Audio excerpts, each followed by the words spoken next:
fine. And sometimes it leads people out there to have their own definitions. And I ought to have done a better job of defining effortless. Because effortless doesn't mean that I might not ever feel uncomfortable. Right. Effortless means that I'm never going to be justified by my own efforts. Right. Right? And so when I find myself strengthened in the inner man and feeling peace and love and joy, it won't have come by anything I did. And so it was effortless. But that doesn't mean that there can't be this kind of the periods of time or moments where you're feeling pressed within or without. Paul felt pressed within and without, but not in despair, he talked about. So effortless doesn't mean that you might not ever feel uncomfortable, or that you might not ever feel pressed within or without. Or you might, the world might not stress you out sometimes, or you might not ever get distracted. Right? And that's not what effortless means. Effortless is talking about the manner in which you'll find yourself strengthened on the inside. Isn't by what you're going to do, or the good works of what you can do, or the fruit you can do, or what you can do to iron it all out. It's about, it'll be happening by you looking at the word that is Jesus. Like Thomas said, feeding on Jesus. Like fasting isn't actually abstaining from eating. It's just not making your works your food for life and feeding on the work God's done in Jesus as your food for life. You ever notice how, like on Thanksgiving, man, sometimes I eat so much of the main course, I got nothing left for dessert. So what happens is, as you start seeing that Jesus is the bread of life, or the meat that was brought into the storehouse that you feed on, you get so full on that you'll find yourself fasting from feeding on your own works.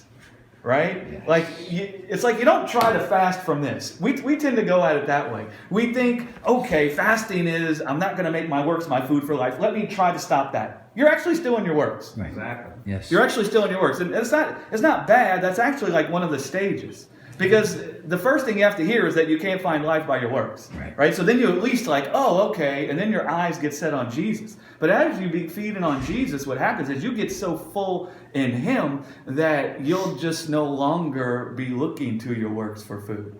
You'll see that it's not good for food. Right? Jesus saw that His works were not good for food. Right? I mean, I love what He says at the well when they were like, man, what are you doing here? We got some food. Aren't you hungry? He says, I got meat that you know not of. Do you see what he was talking about? It's kind of the same thing he said when the devil was tempting him. And he said, man does not live by bread alone, but by every word of God. Yes. Right? That's what he's saying there. What he's saying is, listen, man, I'm not going to take my ability and make my ability my food for life, because man doesn't just live by bread, but he lives by every word of God. Right? I'm finding life from the Father, not my works. Yes.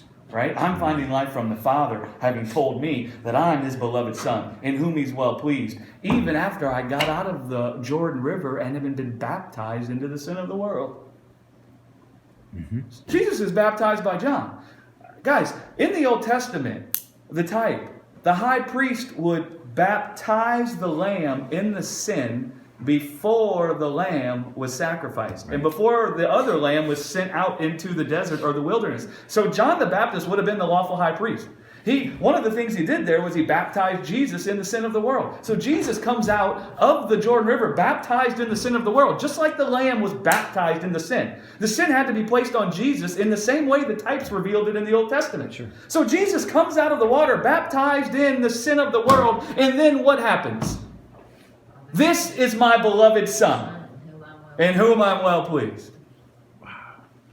And I think it's Mark's gospel, he says, you are my beloved Son, in whom I'm well pleased. Now, there's so many things going on in that one instance. So don't walk away and think, oh, well, that's the only thing that's going on there. There's millions of things going on. But that's one of the things that sustained Jesus, because he had a body that was perishable, and he saw his body perishing in the desert when the serpent is tempting him to make his works his food for life. And then he says, man doesn't live by bread alone, but by every word of God. What word of God? Even though your body is perishing, even though you see the wages of sin manifesting in your body that's perishing, you are my beloved Son, in whom I am well pleased. You see, he found life in that moment from that word. Yeah.